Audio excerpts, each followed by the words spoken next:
So, welcome to the We Are Wrestling podcast. Late, very late after Double or Nothing. Wow. Whew. Long weekend. Long weekend. So much news. Don't even want to wait. I'm just going to jump right in. Smackdown. Smackdown happened. And Smackdown started, and Smackdown was very fucking odd. I was weirded out by it. It was very fucking odd. How about you? Yep, I agree. Because fucking Usos are out there. The Usos are standing there, and all of a sudden, Nakamura comes out. It's like, okay, cool, Nakamura's out here. Yeah, fine, whatever. Then he's like, yeah, me and my tag team partner, we're going to go after y'all. And he's like, oh, what you mean, Rick Boogs? Like, Rick Boogs is injured. Oh, he's healed? Oh, wow. And then all of a sudden, it's Riddle. What the fuck was it? Riddle? What the fuck is happening? So, Riddle and Nakamura want the challenge for the tag team championship. And they're going to challenge on Raw. I'm okay with this. I'm very okay with this. It's just weird, but it's cool. Yeah, but you want to know why I'm okay with this? What? They have both sets of titles. You have somebody from Raw and SmackDown coming together as a tag team challenge for the titles. Yeah, like Jerry Show or something. Yeah. So then we get Raquel Gonzalez or Raquel Rodriguez. I see you, Pat, trying to steal my rolling of the R's. So she's coming down the ring because she's getting a rematch with Ronda Rousey. And so they cut to back. We see all the women in the back. And it's Natalya, Shayna, Shotzi, Xia Li, and fucking Aaliyah. So Shotzi's trying to hype up the troops. She's like, why isn't it you, Xia Li? You're undefeated. And I'm like, dude, she had 2 fucking matches. 2 matches. So she says something to Aaliyah, and Aaliyah's like, whatever. Like, I know that I'm cool, but yeah, whatever. And she just walks out. So Shotzi talks to Natty and Shayna, and she hypes them up. So they're like, you know what? Yeah, you're right. So Shayna and Natty walk out first. And Shotzi goes, let me grab my helmet because that would be a cool thing to do, to come down with my helmet. She goes to open the door. It's locked because fucking Aaliyah locked the door. Okay, cool. Yeah. So then we have the match between Ronda Rousey and Raquel, and it turns into a tag team match because Natty and Shayna come out. And they turn into a tag team match, but Raquel and Ronda wind up winning. I was not entertained by this. Like, nothing about this entertained me. Everything about this was just like, yeah, I mean, paint by numbers, whatever, who cares? So, yeah. So then we find out that the MGM Grand is going to be where Money in the Bank is because according to them, they couldn't sell out a stadium, but there's a number of factors because people are like, oh, you guys shouldn't have ran it at this time. But, like, the funny part is, like, the few people who were like, you guys shouldn't have ran it in Vegas, ha ha ha. Like, those people are dumb, but, like, even the people who hate them literally was like, okay, WWE were stupid for trying to run a stadium during International Fight Week in Vegas, which is like the biggest thing for like people going to see fights. He's like, they're like, no one's gonna go see this on a Saturday when UFC is running the same exact time. This is fucking insane. And Tony Khan tweeted out, trying to be little cute, was like, yeah, I was the one who broke the news that Dana White, that they're moving because of UFC. Yeah, I was the one who got to break the news, but also watch Rampage. And I'm like, okay, cool, dude, whatever. Like that was a cheap shot, but like at the same time, it's like, yeah, it was WWE's fault because they were stupid enough to book it during Fight Week. So that's their fault. It's International Fight Week, biggest like UFC pay-per-views like that weekend. It was really dumb of them to pick the biggest fucking place right there and go, ha, we're gonna run it here. It's like, nah. And the funny part about it is they sold 20,000. The building holds like probably, I think it's like 40,000. They sold 20,000, and people were like, yeah, that's the advance. You still had a couple more weeks. You didn't even announce matches. you still could have knocked off all the rest of those tickets, but like, yeah, it's like you did the right thing. So now they're in MGM Grand, so it's like whatever. 20 out of 40 ain't bad. Yeah, but like WWE got scared because they wasn't moving as fast as they wanted it to. So it's like, no, we're gonna panic because we're not gonna sell out. And like somebody pointed this out was like, Doug, it's July the 2nd. You have a month to go. Hell in a Cell hasn't happened. No one knows what's on the card. You could have put the card together and people could have been like, I'm going to that fucking card. I'm going. But no, they just panicked. They just immediately panicked. It was like, fight week's there. Oh my God, we're not selling as many tickets. Oh no. Panic. I'm like, okay. Whatever. Yeah. Like, it was immediate panic. It was like really dumb. So then we get Los Legendarios coming to the ring, and they come out. Then Jinder is in the back because he's supposed to be with Shanky, and he's in the back and he's running around and he's like, yo, where the fuck is Shanky? Where the fuck is Shanky? And he finds Shanky dancing to the theme song. Shanky's dancing to the theme song. Then we cut to Los Legendarios trying to dance on Sam, which is the announcer, friend of the show. I was like, okay, yeah, all right, that's happening. So in the middle of the match, Angel starts dancing on Sam, and Shanky just bops him in the head. It's like a bop, and then he starts dancing, and Jinder gets pinned by Humberto. And Jinder's mad, and Jinder's like, what are you doing? Like, you shouldn't do this. And Shanky's like, you talk to the hand. And after that, he just goes dancing on Sam, and everybody's like, oh my God, he has charisma, he has something. He does have it. I'm not a fan of his long, lanky, shanky arms. Yeah, he's cool. Yeah.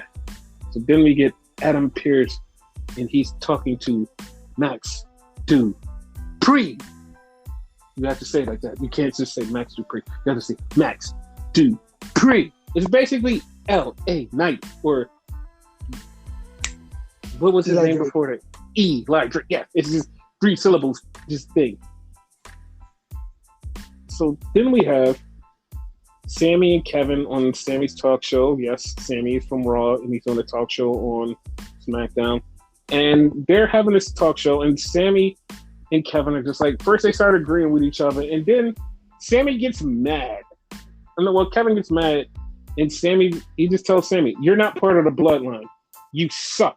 And then, like, Sammy just goes, well, Elias is not Ezekiel. They're 2 different people. And it's like, why? Why was that a thing? So they just start arguing. They push each other. They don't really fight. They just push each other and just run off. It's like, okay. So then we have in the back, we have little Sammy and the Usos. And he's like, yo, we can trust each other, right? And the Usos is like basically just baiting him. Like, just like, yeah. And then they just leave him out. He's like, yeah, one of the Usos. He called Kevin Owens Uso. I forgot that part. That part was very funny. Yeah. Did you call me Oos? That was funny. Yeah. And during that, they played a WWE Master Chef thing with a bunch of people from WWE, including Ember Moon. We'll see why that's funny later on. So I even said it at the same time. I was like, she doesn't go here. I said it. I was like, she doesn't go here. So, yeah. Then we had a tag team match with Gunther and Ludwig versus Ricochet and Drew Gulak. And of course, Gunther and Ludwig win. Ludwig gets the pin, and a lot of people was like, dude, I didn't know Ludwig can wrestle. It's like, dog, he was fucking Fabian Aichner. I mean, Marcel Bartel. Like, wait, no, you was right, Marcel Bartel. Yeah, he's Marcel Bartel. I'm like, what the fuck? Like, how do y'all forget Marcel Bartel was like a fucking dope ass wrestler? They were a dope ass tag team. The WWE just decided to go, fuck it. We're just gonna break them up. Whatever, who cares? So we have the Brawling Biscuit Brains with his Sheamus, Ridge Holland, and Bitch. They're all together, and it's like, okay, yeah, like they're a team. And then it's like the New Day shows up. It's like, yeah, we've got our 3rd member. And it's like, how do you not know that's going to be Drew McIntyre? And of course, it's Drew McIntyre. Of course, Drew gets the win. And Voila! Match is over. That is SmackDown. SmackDown completely was dog water. It was dog water. It was not even good. It was dog water. Like I've never been so thoroughly bored by a SmackDown that I'm like, no. It just sucked. It sucked really bad. Paint by numbers, like you would say. Yeah, and it's like they could have did so much better. And it's like, but it's like, no, we're just gonna make this suck, and it's gonna suck so hard. Oh my god, why? Like why?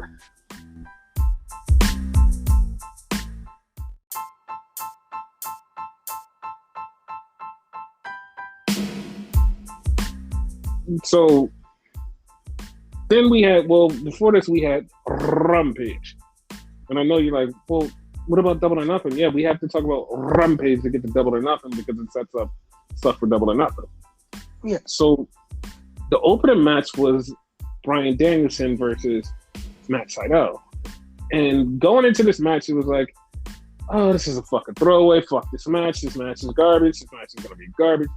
This match was really fucking good. This match was awesome. I love this match. It was one of my favorite matches of the weekend. And it's like, damn, I did not see this coming. Like I really thought this match was like gonna be like something else, but it's like, what the fuck? But it was really good. It was really good. Bryan beat Matt Sydal, but Matt Sydal was wrestling his ass off. I'm telling you, it was a really fucking good match. If you want to see a good match, you watch that match. Fucking awesome. So then we had an Acclaim and an Ass Boys thing. Dude, I'm not even joking. I'm not even joking. Remember when we came in here and had like this super we hate the Acclaim? This Acclaim and Ass Boys thing is fucking going. It's making me love Max Caster. I already love Anthony Bourne, but I love Max Caster also. This is their fucking. And they keep, like, every time they do this thing, they always do it, and they always go, let me hear you say Ass Boys. And the fucking Ass Boys get angry. So they're going to turn on them eventually. But yeah, I'm waiting for that. So then we have the Hardy Boys, or actually the Young Bucks dressed as the Hardy Boys with Brandon Cutler dressed as Lita, and actual Gangrel. And they faced Tyler Russ and some other dude, I forgot his name. But of course, like, they're doing the dumb Hardy spots. Matt even falls off like Matt Hardy did that one time. They did the fucking Swanton finish, and I was like, okay, cool. And then they beat up Gangrel, and then the Hardys waited for their music, and the Hardys came down. And then the Hardys beat up the Young Bucks, and then Brandon Cutler got DDT'd by Gangrel. Looked like he fucking killed them. It was awesome. We get the announcement that Darby Allin's gonna face Kyle O'Reilly, like I said. So that's official. That was officially announced. Mm-hmm. Then we had Dante Martin versus the Ass Boys, and well, not the Ass Boys, Max Caster. So Dante fucked up Max Caster, of course. I thought they were gonna let him get a win, but I see that they're not gonna get a win until they finally face the Ass Boys, and like that's when they're gonna get a win, and they're definitely turning face because everybody loves that claim now. Like everybody really loves the claim. They found their thing. So. Yes. So we get the presentation of the new TNT title, which means everybody who wins the TNT title is going to get a custom TNT title. It's basically customized gold and purple for Scorpio Lakers colors. I was like, all right, cool. Then we see Paige Van Zandt, well, not Paige Van Zandt, Tay Conti, Sammy, and Frankie Kazarian go to American Top Team, break a bunch of stuff, and take some titles. And they're like, hey, you're going to give us this match. You're going to give us this match. You better give us this match. If you don't give us this match, you're going to steal all your titles. Give us this match. So, of course, American Top Team dude, Dan Lambert, goes, you know what? Yeah, fuck it.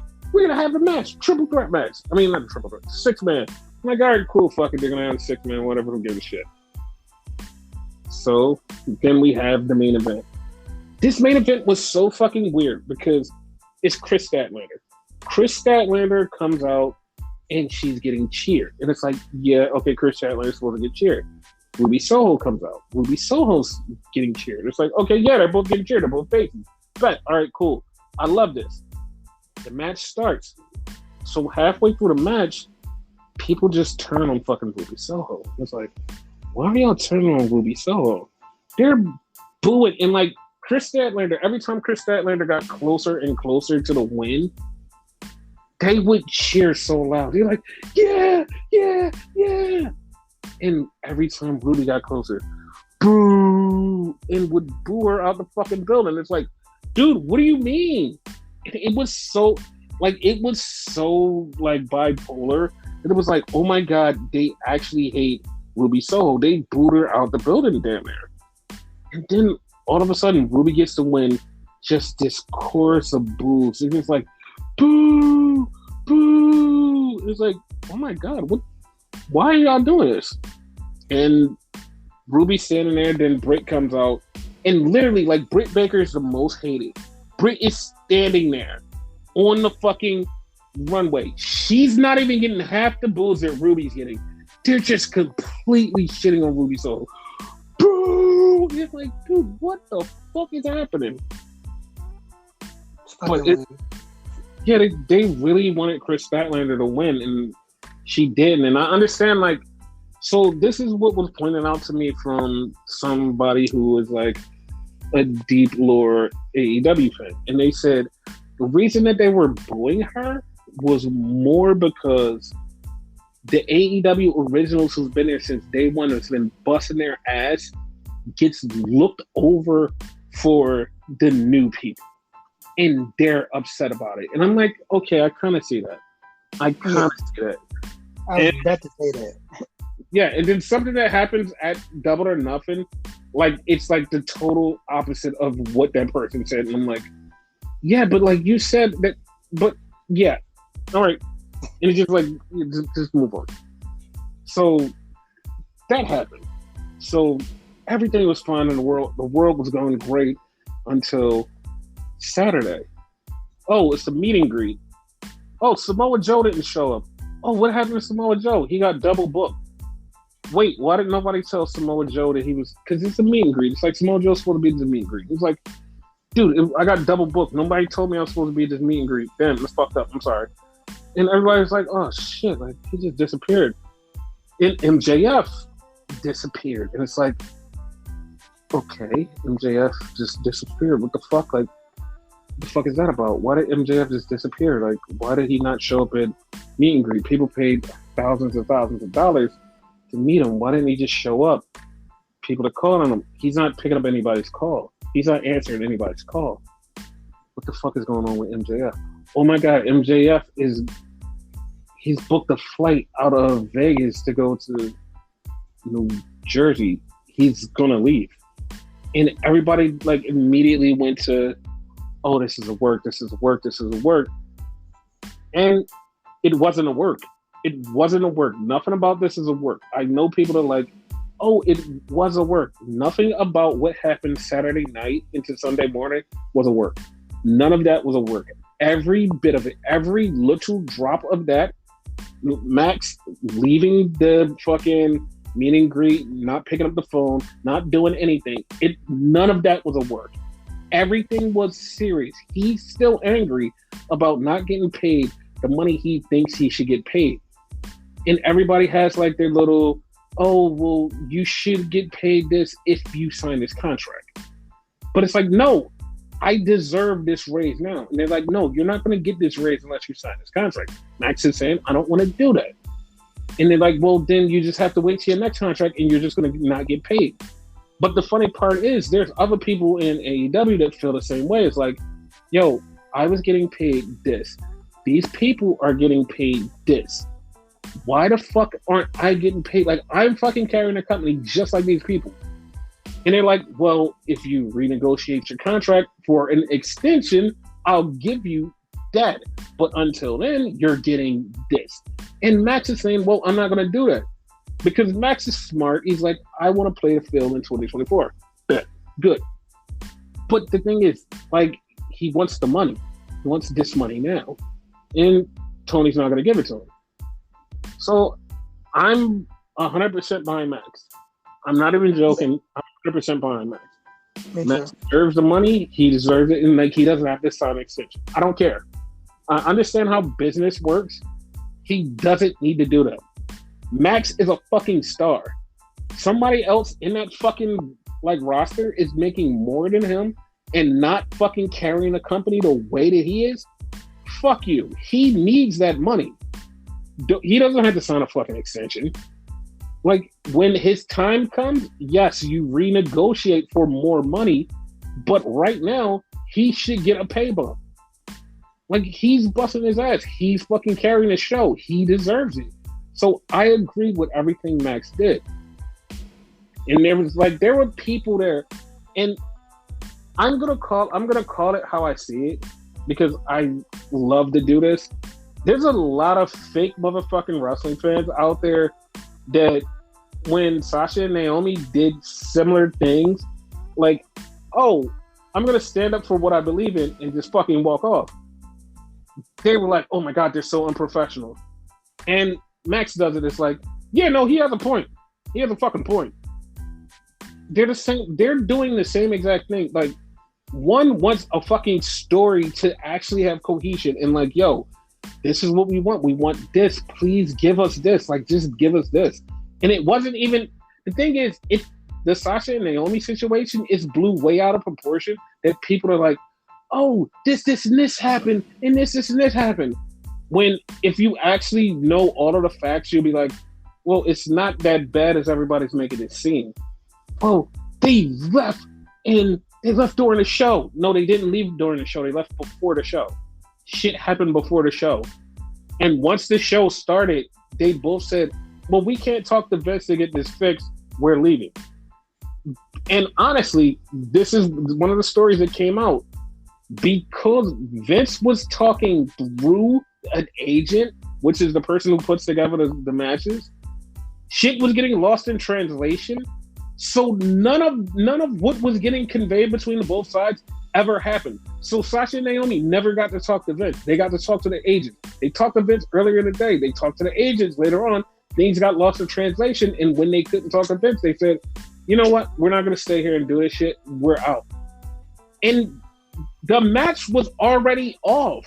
The match was already off by the time the show came on. They were going to fix shit up and try to go, oh, we're going to try to like kind of get to this match, but not do it. But it was like complete bullshit. But I'm going on a tangent for no reason. But also, fuck the fans who just like thought one way of MJF and thought one way about them. Like, they're almost identical situations. Just like, stop being assholes. Stop being assholes. Not even fans. Like, no matter what, like whoever the person is standing up for what they believe in, you know, standing up for what you believe in, of course, you know, man, walk out. Yeah, like, these are billion-dollar companies. Like, don't just trust everything they do. Just don't be that guy to be like, oh, fuck, I trust the company more than the person. I trust the company more than the person. It's like, no, even the Ibushi situation, even his situation is like, it's weird to me the way that this whole thing is playing out, but I still stand with him. Like, no, I agree what's going on. It's kind of fucking weird, but like, I agree with what's going on. I agree with you. Like, I agree with you, not the company. I love New Japan over everything. It's like, I agree with Ibushi with the situation because it's like, yo, you're fighting a company. All right, well, I stand with you. All right. And that's why you're a true fan, because like you even call them on their bullshit, you know? Yeah, exactly. So then we had Double or Nothing, and everybody, like, Double or Nothing was the talk of the town just because of the MJF thing. And if it was me, like, that was booking this whole entire show, I would have put the MJF thing in the middle of the show. I wouldn't have did it as an open like they did. I would have made people wait because everybody wanted to know what was going on. And I like the personal reason I think it was in the beginning of the show was because they needed to talk about what was going on. So instead of like making Max like have this angry feeling when he goes out there for the match, We do it now. We talk now. You do this match. Like, no, you do the match and then we talk. We talk for the rest of the night. We just like, that's it. And it's like, okay, cool, whatever. So I probably disagree with you in the order. I would put it second to last. yeah, because it was one of the biggest matches. Like, you can hear the. We're gonna get right into it like in a second because it was like the second match, but like it was awesome. So it started out with Hookhausen versus Tony Nese and Mark Sterling. It was a comedy, funny match, and it was like, this is actually really funny and good. And it was the first match, and of course, Hookhausen won. And it was like, yeah, this is really good and it's really fun, and I liked it. I liked it a lot. Yeah, me too. So then we had Wardlow versus MJF. MJF came out and he immediately just like did a playing thing. He was like, yeah, I'm taking off. And you can see in his face, like he was trying to play this as, I got you guys. And immediately everybody was like, oh, you worked us. Also, boo, fuck you for working us. Because literally everybody at the beginning was like, we kind of care about him a little bit. And it's like, no, fuck you. You worked us. Fuck you, you piece of shit. And it's like, dog, like, this is not worked out. Like, no matter if he's right there in the match, this is not worked out. There's still a lot that has to go on with this show. And like, that's what proved it like throughout the match. Because he had the match, he got like 10 power bombs, and then they fucking put oxygen on his eyes when they stretchered him out.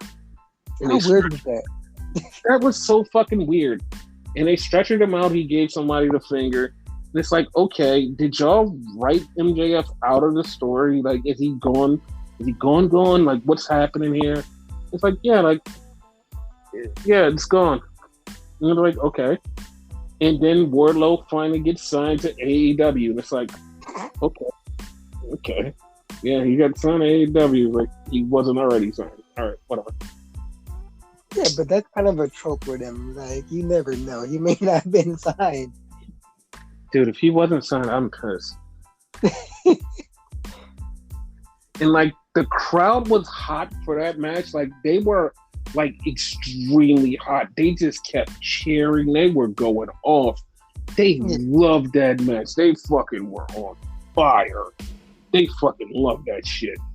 That match was so awesome. Everybody loved it. The crowd was into it. It was a thing. And like, I'm not saying it was awesome because the match was awesome. It's awesome because of the crowd reaction. That's what made it awesome. The match was like, I mean, it is what it is, but it's like, it was a squash match. Yeah. And then we had the Hardys versus the Bucks. I want to ban the "This is awesome" chants for shit that's not awesome. I don't give a fuck what anybody says. Like, oh my god, this was really good. This match was not good. This match was like horrible. And people are like, well, the Bucks carried this match. No, this match was fucking horrible. This match was not good. Like, people, like, the ones who are telling you, like, oh my god, this was really good. It was not. It was like the Bucks, it just was like, what the fuck is going on? It just was like, this match in parts, it was like, yo, why is Jeff's boot half off? Why is Jeff doing this? Like, yo, he's barely hanging on in light. What is happening? Why is it? It just was so much shit that was going on that you're like, dude, fucking end this. Just end this. And they just kept ending this. And it's just like, in the match, people just start chanting, "This is awesome." And everybody, like, literally, like, everybody that was watching this match online was like, this is so bad. How are they chanting this? Even, like, hardcore Bucks fans were like, dude, why are y'all chanting "This is awesome"? Stop encouraging them. This is bad. It was fucking bad. Like, if you want to say the Bucks carried this match, yeah, they carried it to the fucking trash. Like, that's how bad this match was. Like, I normally don't shit on matches, but, you know what I mean? I'm usually optimistic when it's okay. No, this match, it was the shit. Yes. And the Hardys won, and then after the match, Jeff literally just jumps the fence and does, like, the WWE thing. And you know what's really fucked up about it? Like, he knew what he was doing, but Matt didn't, because Matt's got blood in his mouth. Matt Hardy is looking, and Matt was like, dude, what the fuck is happening? Like, he even said it out of his mouth. He was like, what the fuck is happening? And Jeff walked all the way around in a goddamn circle and came back and got in the ring. And he looked at Jeff, he was like, what happened? And Jeff said whatever he said, but he was like, okay. And then they just got out the ring, and like Matt just had this weird look on his face, like, what the fuck is going on? It was one of those weird things where it's like, yeah, this is a joke. And it's funny because like when he did it, everybody was like, that's why this match was bad, because everybody thought something was wrong with Jeff. And he was like, yep, that's why. That's exactly why. And no, it just was Jeff teasing at the end, but at the same time, it was like the match was still bad. Everybody was like, now everybody just like, well, what the fuck was wrong with this match? What happened? It was just so irritating. Like they said, he like got injured somewhere in this match too. So I believe it. So then we had Anna Jay versus Jade Cargill. I love both of these women, but this match was not it. It was not it. It was really not it. And this immediately, like, this is when I saw a lot of true AEW fans was like, yo, this might be the worst pay-per-view ever. And I'm like, duh, we just started. Like, we're 3 matches in. What are you talking about? The match was, like, really not it. And, like, the only thing saved it was after the match. When Chris Statlander showed up. And it was like, okay, Chris Statlander showed up. And when Chris Statlander showed... Huh? Question, before you continue to, like, the things and whatever, right? For a split second, did you think Chris was going to turn on Anna? Yes, I did. Yes, I did. I really did. That's why I was like, how are they just going to go with Chris Statlander turning? Like, that's what I was thinking. And she's going to be daddy. Yes. And Chris Statlander pushed out Mark Sterling. Now, a friend of mine's on the line, she was like, yo, they really need to get rid of Mark Sterling. I immediately sent her a gif of Stokely halfway. She was like, that's what I was thinking. Not even 5 seconds after we had that exchange, Stokely halfway walks out on stage. And I am literally just like, what the fuck just happened? Because I literally just, we had a fucking exchange. We literally had a fucking exchange. 5 seconds after the exchange, he walks out on stage, and we're both like, what the fuck? That was bad. We literally like, that was bad. Like, what the fuck? That shit was funny. So Stokely is now part of, like, with Jade Cargill, and we're like, okay, that's totally fine. And immediately, like, I'm looking at the numbers, I'm like, oh, it's 3-on-2, and they have Stokely. There has to be before I can even finish the statement in my own mind, fucking Athena's music hits. And I'm like, okay, well, this was unexpected, but awesome. So Athena's out there, and she's challenging Jade Cargill. And, like, immediately, as soon as she's standing in front of Jade Cargill, I rewind to 3 months ago on this podcast when I said, who's going to beat Jade Cargill for that title? I said Ember Moon. I said that. Yes. I've never not said Ember's going to take that title. And here we are. We're here. We're right here. And I'm like, God damn, that happened. I believe I said that Jade's going to make it to 50, and that's when Ember's showing up and then, like, beat her for it. But so I guess I was wrong on that. Yes. But everything that we had possibly thought of was going on. But Jade Cargill beat Anna. That was the only thing that I was wrong about, because I was like, yeah, Anna's got to beat her because this is her second time fighting her. But everything else was totally spot on. Everything that I thought was totally spot on. Yeah. Now we get to this next match, the 6-man, the Triangle de la Muerte versus House of Black. House of Black comes out. Okay, cool. Triangle de la Muerte comes out, and it's Penta, Phoenix, Pac with a mask, and it's like, okay. Alex Gobbles just standing there, and Small Penta, and it's like, wait, what? How? Wait, why is it too many? Like, it was too many people for their entrance. It was like, what happened? How? Yeah, that kind of like messed up the fucking vibe for me. Like everything was like dark and goth and whatever. I enjoyed that, and then all of a sudden, little kid and Alex, like, no. Yes. And then, like, all of a sudden, like, they get to the ring and they're having a match. Now, there's a lot of people that was like, yo, this match was so good. This match is my match of the night. Wasn't my match of the night. But a lot of people was like, this is match of the night. And it was like, it was pretty okay.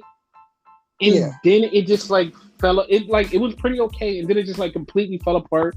It was, once again, one of those things where you should ban This Is Awesome chants. Because it wasn't nothing that was, like, super awesome. And people were like, yeah, this is awesome. Except one part made that was kind of cool or whatever, right? There's one spot there that, I almost call him Alistair, but Malachi, like, it was like a 3-in-1 situation. And he took them all on and knocked all 3 of them out at one point. Like, what the fuck? I kind of like that. Yeah, that part was kind of cool. Everything else was like, this is like a basic ass triple, like a 6-man match. It's like, it wasn't nothing super wild. It was just basic 6-man. It's like, yeah, y'all guys are like chanting, this is awesome for what? It was nothing. Exactly. Yeah. So then, fucking all of a sudden, lights go out. Julia Hart shows up, sprays the black mist, and like, I honestly didn't hear enough people pop for this. Like, I thought they would, because I thought people would be like, yeah, like it was like half of the people was like, hey, and like me and Renegade are just like, fucking finally. Yeah. Like, we've been waiting for this shit for years, and it just finally happens. Like, god damn, like, this is one of those fucking weird ass turns that takes too goddamn long. Like, fuck. I wonder how many people forgot that this was supposed to happen. A lot, because I've seen a lot of people like, damn, I thought she turned a while ago. And I was like, wait, no, that didn't happen. That didn't happen. Now, all you need to do, change your name to either Julia Darkheart or Julia No Heart. Boom. Okay. Full circle. Okay, well, that'll be awesome. Yep. So then we got the winners of the whole, thingy, the Owen Hart Memorial Tournament. So we had Adam Cole versus Samoa Joe, which was a good match. It was a really good match. It wasn't like match of the night. It was a good match. And of course, like we said, Steve Dorsey was going to win. Steve Dorsey won. So he had to go to the back and wait for Britt to come out, a rock song for her. Then we had the Rancid band for Ruby. They're both out. They're having a match. And everybody is like, oh, wow, Ruby's going to win this. Ruby's going to win this. Nope, Britt won. And people immediately was like, oh, Britt Baker is just like Charlotte. I'm like, I'm not going to say much. I'm just going to move on. Like just a minute ago, y'all was bitching about fucking Ruby. Like, now you wanted to win? Yeah, like they were super Ruby fans and they were mad that Britt won. So they won, and then they get presented the titles. The titles look like the old Stampede Wrestling title that Owen Hart had, but just in pink for both of them. Pink like, okay. One's pink and the other one's black. The funniest part about that is when Britt won and Adam comes out, so he's standing there. Tony Schiavone is there to introduce them. He immediately hugs Britt Baker, and Adam walks up to him and is like, "You mother! What did I tell you about that?" Tony turns around and goes, "Oh, you want a hug too?" He's like, "No, I don't want a hug." Like, this is so stupid. I don't care. I want to see that feud come to fruition. It will. It's so funny. Yeah. And Martha Hart came out, and she was escorted out by Tony Khan. And I'm not going to make fun of Tony Khan because everybody online immediately have made fun of Tony Khan. Like, for doing this. Like somebody was like, he's looking like a teenager on his prom, and somebody was like, I understand fear of speaking. I understand fear of speaking. I understand fear of all of this. Once you get past a certain dollar amount, you should not give one fuck what anybody thinks. I understand like insecurities and all of that, because insecurities are very like real and they fuck you up. But once you get to a certain point in your life, you have money. Like you have money. Fuck what these people are thinking. Like you walk out there and just be like, hey, my dick is big and my money is long. Fuck you. That's all you have to think. He goes out there like, like dude, you don't have to get scared. All of these people are here. Matter of fact, all these people are here for something that you created, and they're paying money for you. So why are you nervous? Like, why are you nervous? I don't understand. Like I said, once you get to a fucking certain amount, it's like, yeah, like I could publicly speak because I don't give a fuck because I make so much money. Like nothing you say can stop me. I don't care. Like that's what he should feel, but he's just like really nervous and timid and like, yeah, all right. That's why we notice they don't go with the whole on-air personality trope. Yeah, because he says it all the time. He's like, yeah, I'm just like getting nervous going out there. And I'm like, yeah, dude, like you should just know that you have money and you have power and influence, and know I don't care. Like once he realizes that's how he should be, it's just like don't care. And I'm gonna say like even he should be like Vince. Like he should really be like Vince and be like, yeah, I don't care, and just go out there and just be him. Yeah. But yeah, then they went to a break, and it's really funny, and like it fucks me up, and it makes me laugh because somebody the other day was like, yeah, AEW pay-per-views aren't that long because they don't have 30-minute like fucking promo sessions and 30-minute video packages and stuff like that. Like they don't have that. It's just like a show, and it's just there, and it's over. And it's like, Doug, this is when we were at the fucking 2.5 hour mark. Like all of this happened, and we're at the 2.5 hour mark. They decide to go on a 10-minute video replay of here's what happened in the beginning of the show. And it's like, why? We know. Keep going. This show has like 10 more matches. Can we please keep going? Nope. We're going to show you what happened in the beginning of the show. Like, what the fuck is happening? And then we get back. We have the American Top Team versus Tay Conti and Sammy Guevara. This match was fucking irritating to me. It was so irritating because it's like, okay, they're having this match. But each time throughout the match, it's like everybody hates Sammy. The only person that was getting cheered was fucking Frankie Kazarian. They hate Sammy and Tay Conti. Tay Conti got super kicked, and then they started to like Paige Van Zandt. And it's like, okay, this is all right. Oh, okay. And fucking Sammy knocks out Tay, and like Frankie Kazarian leaves Sammy because they had a little scuffle in between. And of course, American Top Team wins. Okay, fine. American Top Team wins. And it's like, it was so unnecessary, long, and weird. It was just long, weird, and just annoying as fuck. Yeah. So then we had Andrade in the back. And I know, like I said earlier, rewind 3 months ago, Andrade introduces Rush. So Rush is now part of AEW and part of the Andrade family office house thingy, whatever. I don't care about the name, but I'm happy that Rush is there. And somebody made a joke, and I just like immediately was like, "Oh God, that is true." Because it was like, "Yeah, you think MJF is a handful to deal with? Wait till you have to deal with Rush backstage." I'm like, "Oh yeah, that's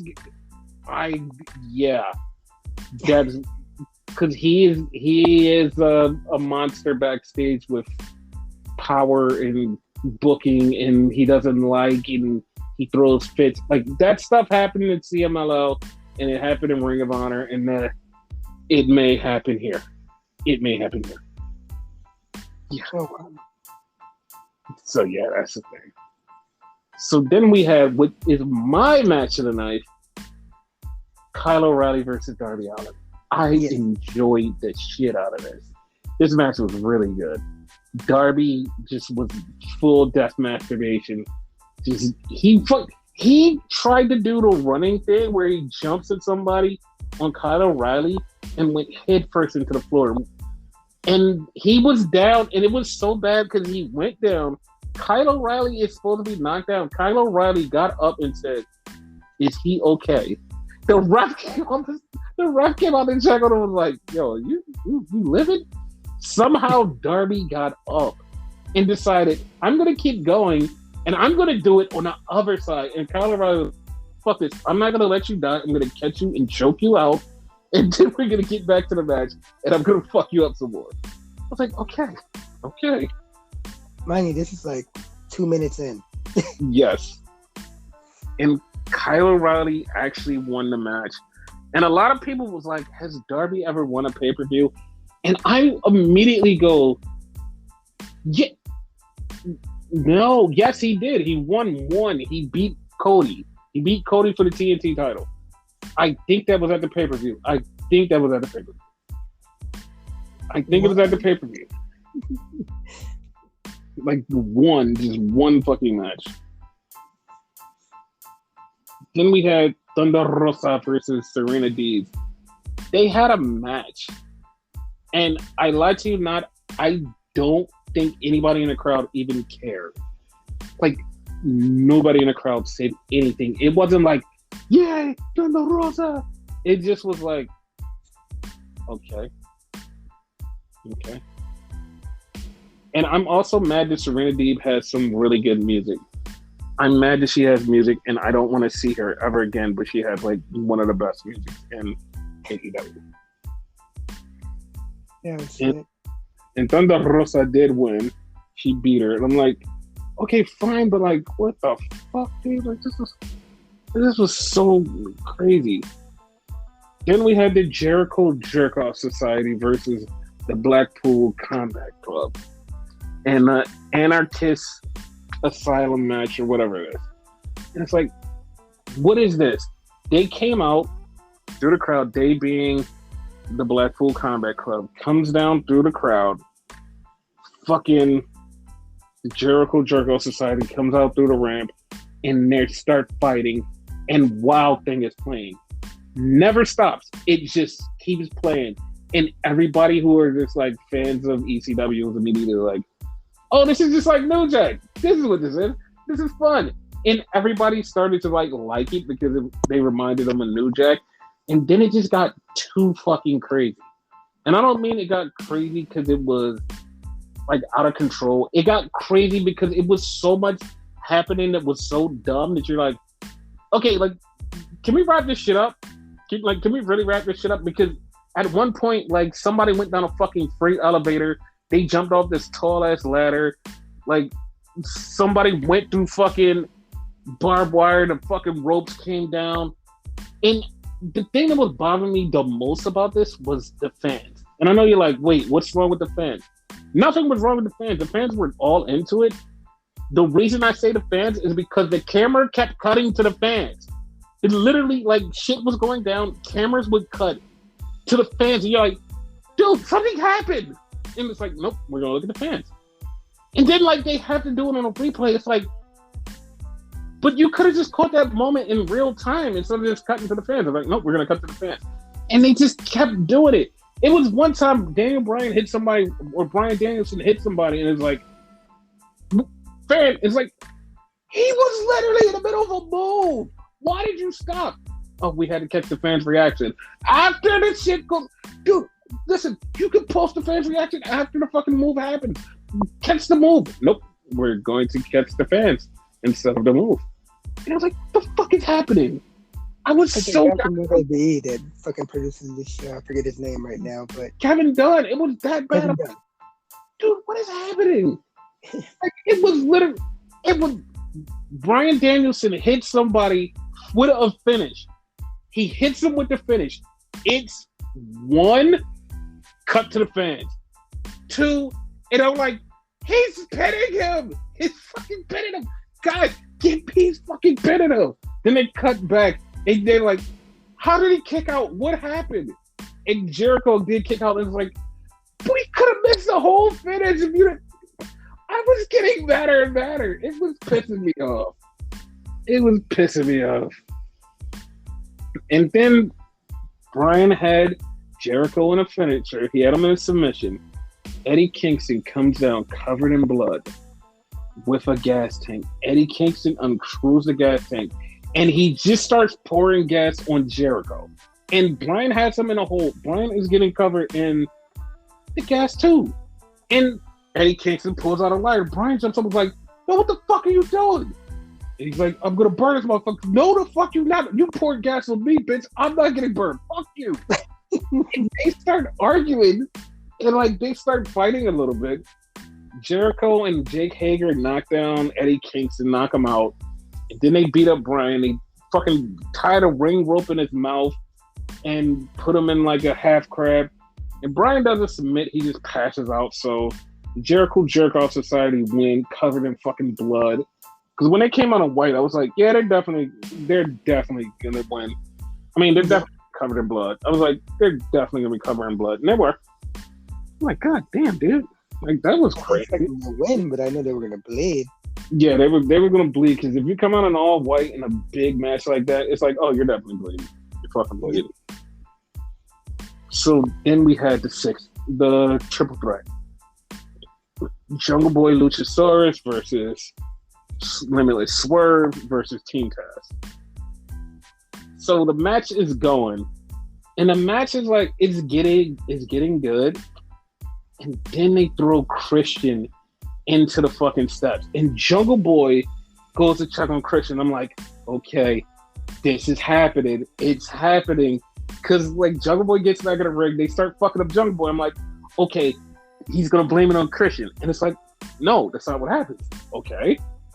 So Christian even tells him, get the fuck back in the ring, get him in the ring, get in the ring. It's like, okay, they're going to lose the titles. Nope, they kick out, and it's like, okay, all right. And another situation happens where it's like, okay, Christian and Jungle Boy are going to get into it again. I'm like, nope. Wait, Jungle Boy and Luchasaurus, maybe? Nope.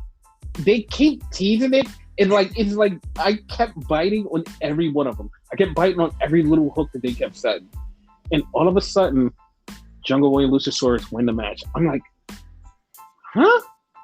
How the fuck did that happen? Yeah. But then, like a few minutes later, I figured out why. But it's like that happened. I'm like, why? Why did that happen? And then all of a sudden, Christian has Jungle Boy up on his shoulders, and you're like, it's happening. It's fucking happening. He puts him down. Right? Yeah, that's exactly what I thought. Then he puts him down. I'm like, wait, why did you put him down? He put him down. Everything was normal. And I'm just like, man, that's all I thought. I was like, man. And it's just like, it's one of those funny things where it's like, not the Julia Hart situation, where, like we said before, this situation keeps having little teasers that's making you want this more and more, to the point where even the fans were starting to bite on it. It was like, oh, ooh. It's like, bro, like this is one of the intriguing stories in AEW that a lot of people aren't paying attention to. If you're not paying attention, you're like, oh, this is actually fucking intriguing. This is actually fucking awesome.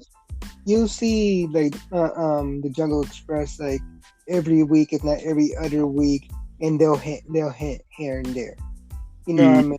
Julia Hart, you don't see her for months on end, and then, like, now what? Like, you'll forget. Exactly. But yeah, like, right after that, they have a promo for, okay, this is coming up for Dynamite. It's gonna be a 10-man tag. Jungle Boy, Luchasaurus, Christian, and the Hardys versus the Undisputed Elite. And I'm like, immediately as soon as they saw that, I'm like, bingo. There it is. Red Dragon versus the Lucha Express. They're taking the tag titles. There it is. Bingo. That's it. Yep. That's immediately what I thought. So then we get to the main event. CM Punk versus Hangman Page. And I'm watching this because I'm like, okay, how is he going to do it? How is Hangman going to do it? And so in the beginning of the match, this had to be in the first 10, 15 minutes of the match. Punk puts on a sharpshooter on Hangman. Now, at first I was like, okay, it's just him doing a move. And then like something happened like a few seconds later, and I'm like, were you not supposed? Was that not supposed to be part of that sequence right there? Because he puts the sharpshooter on him just like as a regular move in the match. It's like, okay, like that's normal. Then when Hangman did Asahari moonsault off the top rope, he injures his leg. It's like, okay. So to me, I'm like, wait, was Punk supposed to put the sharpshooter on him later, or was it there? So Punk puts the sharpshooter on him a few minutes later. I'm like, okay.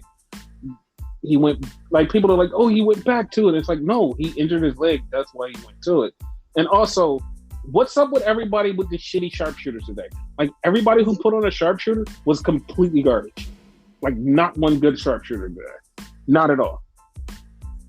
You expect with the whole Owen Hart thing, like, someone to have a good one, but no one. No one. So he puts him in the sharpshooter and like, okay, he's fucked up, his leg is fucked up, blah, blah, blah. I'm like, okay, whatever. So you're like, damn, like, okay, Punk could win. Then Hangman starts going for moves. Hangman's going moves. It's like, okay. And you can see Hangman is actually fucked up. Like, his knee is bad. But Punk is completely drained. Like, he's completely drained. He's just fucked. Like, you can see he's damn near just like half dead. And you're like, okay, like how is this gonna work? Like, how is this gonna work? And it's going, and like the match was only 25 minutes. It felt like an eternity for Punk. Like, it just felt so bad. Also, this was on the next day. This was not the same day because at 12:10, the match started. This is a whole nother day. Fucking Double or Nothing started at 7 o'clock, didn't end to 12:40. That's WrestleMania level. And people were talking about how this is, oh, AEW keeps their pay-per-view short. No, this is insane. Keep in mind that match, they said it was like 60 minutes, like for the whole match. Yeah, it was going to be a 6-minute time limit. It was insane. But Hangman went for the buckshot lariat. His leg gave out. Punk caught him with the GTS. He kicked out. And then, like, they kept going. And I'm like, okay, Hangman's going to win. He's going to pull us out miraculously with an injured leg. Yes, he's going to pull it out with an injured leg. Yeah. Okay, cool. No. Punk hit him with the GTS again. 1, 2, 3. Punk's the new champion. How do you feel? There we have it. How do you feel about it? I mean, I don't care for him as champion. Like, it doesn't do anything for me either way. I just don't like the way they did it at the end and whatnot, because they did this whole trope where, like, Hangman was gonna hit him with the belt, and then like he didn't, and then like blah blah blah, like all that was not necessary. So that kind of turned me off with everything. Yes, like I do. Yeah. How do you feel about it? Okay, so somebody like tried to put this like as a WWE versus AEW thing, which they always do. I mean, I hate this. I hate this a lot. So they was like, yeah, the WWE stands are super mad that CM Punk has the title. And I'm like, what? What do you mean? Like, why would they be angry about that? Yeah, because like, nobody in WWE wanted CM Punk to be in AEW, and now he's a champion. Now. Okay. Yeah, and it's like, what the fuck? Like, I don't know, like, why they would say that. I guess they just want beef or something, whatever. That's all it is. Yeah, but like, the only reason I didn't want him to be champion was because it came at Punk. At Hangman's expense. Like, Hangman was a good champion, and they were even pointing it out on commentary. It was like, yo, he's really a good champion. He beat this person, this person, this person. He had the second longest reign to Jericho. He is a good champion. And it's like, yes, like, he is. And I love him as champion. And like, because everything that I love about him as champion is like, I wanted him to keep the title. But at the same time, it's Punk. Like, it was going to happen sooner or later. But at the same time, it's like, there's nothing wrong with Punk being champion. Like, there's nothing wrong with Punk being champion. It's not a big deal. But like I said, at the same time, it's just I wanted Hangman to do it because I felt Hangman deserved more. And like, him beating Punk would solidify him as a good champion, as the champion. Like, you beat the legend CM Punk. You beat him. Bam. It would feel so great for that. And I'd be like, oh my God, Hangman beat him. Yes. And then you'd be like, okay, yeah, that would be great. Like, if he beat him now, then Punk beat him later, that'd probably be a little bit better too. You know what I mean? Yeah. Mind you, I don't care that Punk won. Like, it's not my issue, just the way it all came about. Yes, and like I have no evils with Punk being champion, but like I said, it's just the fact that I wanted more. Like, I wanted more for him. It's like, whatever. Like, so Punk is champion. Yep. So now that brings up a lot of questions about what's going to happen with Forbidden Door, because Forbidden Door is in a month. So everybody immediately, including me, were like, oh yeah, like, people should show up, because none of the heavyweights are wrestling right now. None of the heavyweights are wrestling because we're in the best of the Super Juniors. But none of the heavyweights should wrestle. And I was like, all right, they're not there. And then, like, I remember, oh yeah, we still have a bunch of title matches at Dominion, which is next week. So after Dominion, like, if there's nothing that happens at Dominion, like, if there's no video package from people from AEW calling out somebody, or like basically saying, hey, fuck you, we want to wrestle you or something, I'm gonna be disappointed, because it's like, okay, now we have the New Japan pay-per-view, all of the titles change or whatever, everything's happening, yeah. And I kind of see Jay White winning, because I already thought Jay White was going to beat Okada before, but now that Okada just announced that his wife is expecting a baby, I'm like, the baby's supposed to be here in August too, and I'm like, well, I mean, yeah, I don't know about him, like, because I don't know about it, because okay, he goes to the U.S. and you're like, all right, what's wrong with that? Nothing. He goes to the U.S., but then he got to come back for the G1. He got to do this, and it's like, that's a lot. Like, and also, babies don't usually be born when they say they're gonna be born this day. You're like, that doesn't happen. It's just around that time. So I can see Okada going, all right, put the title on Jay White, let him do whatever he's gonna do. So yeah, I don't see him winning the title or keeping the title. So that's how I feel about it. Okay. But yeah, like, the next thing, what a champion again would be awesome.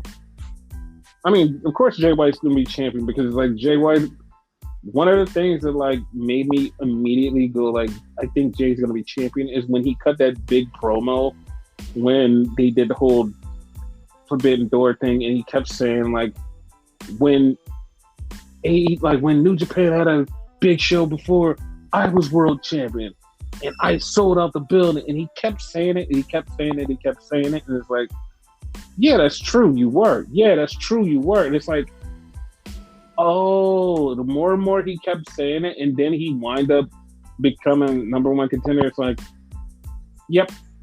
It seems like it's lining up to me. It seems like that's lining up to me. Yeah. Because like the thing that I would do would have Okada versus Punk, Hangman versus Jay White. Like that would be good because Hangman could be like, yo, bitch, like I don't have a title, and the last time we fought, blah blah blah. Yo, what's up? Me and you for the title. I'm like, all right, that's dope. You know what I'd rather have though? Mm-hmm. Like this, just a me thing, like just me, like not the grander like scheme of things. I rather Punk face Kenta, the battle of the GTSs. Yeah, I would. However he says it, you know. Yeah, okay, so I would definitely want that too, but because like this seems like this isn't going to be the last one, and there's going to be multiple ones. Punk's the champion. Let Punk go against somebody champion worthy. Yeah. Like is not champion worthy. So let him go against Okada. Kenta hasn't been on fucking goddamn New Japan in fucking months. He got injured. He got fucking healed. He still hasn't been on the show. Like I don't. He's like Mick Carter-ish, right? Dude, to be honest, like I haven't seen him in like over a year. Like he injured his leg last year, and he's just been out since then. He's even said he was fully healed. He's just been in America the whole time. He has not been in New Japan since then. He hasn't even been on a fucking New Japan Strong. He hasn't been on shit. Like Kenta hasn't been on fucking shit. So Kenta is just like, you don't even know what his spot on the card is anymore. He's just like one of those people who's like, oh, I don't know. Like he's just there. Yeah, he's just there. Like, so yeah, he's just gone. So like, I definitely see him facing Punk, like, not right now, but he will face Punk. Like, I think because of it being Forbidden Door and like this big first pay-per-view, we should have these big dream matches, like these big matches for a person in life. Like the Kenta one, like I would 100% be okay with Kenta versus CM Punk in New Japan. Like not in Japan, but like in Japan. Like they have this big stadium show and they're doing like the Japanese version of Forbidden Door, and we have Kenta versus CM Punk. Like no matter where it's at, it's going to happen. So it's like, yeah, I'll be okay with that. But right now, let's have like the biggest matches we can have, shake shit up, and just everybody be like, oh my god, yes. And it's going to immediately spin out with everybody's wrestling brains like, oh, who could face who? Who could face this person? This person could face this person. And it's just going to have everybody going to like, yeah, this person can face this person. This person can face this person. And I'm like, yeah, okay. Well, all of that can happen because if this partnership actually works and it's a thing, then there's going to be a lot of fun stuff down the road. And especially like they say, okay, we're going to have 2 of these a year. One in America, one in Japan.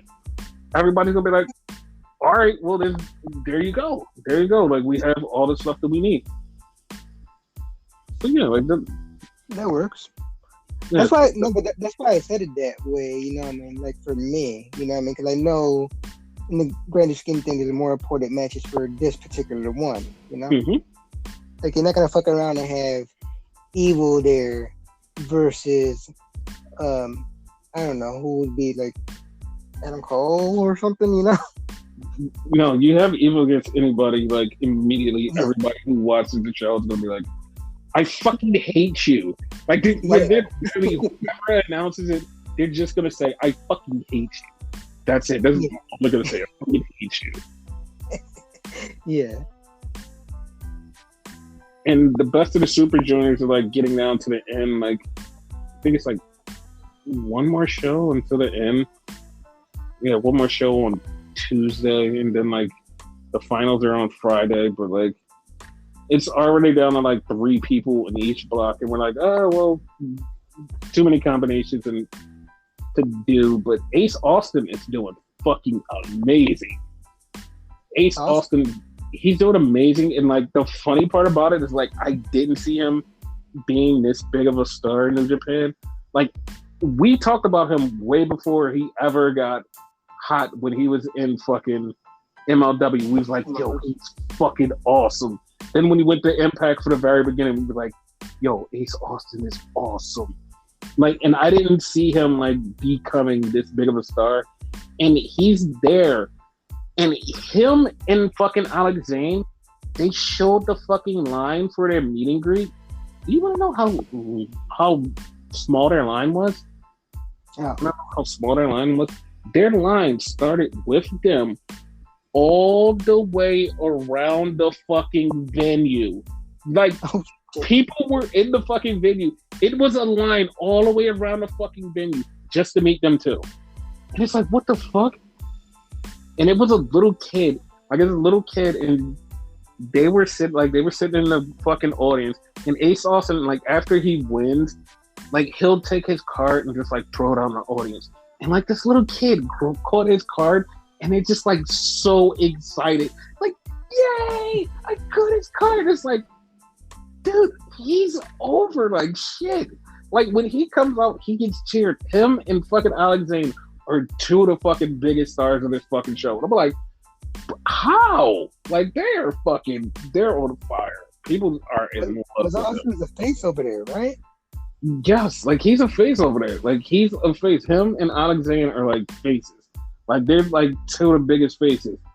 And it's also Alex Zane's not a face over here either, right? No, Alex Zane is like he's in betweener in GCW. Sometimes he's like, I'm here or I'm that, I'm this.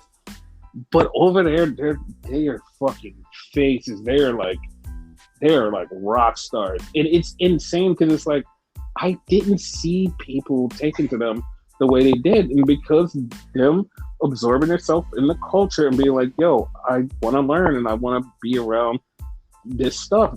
Everybody's like, "We love you, we fucking love you," and it's just insane. I've never seen anything like that in a long time.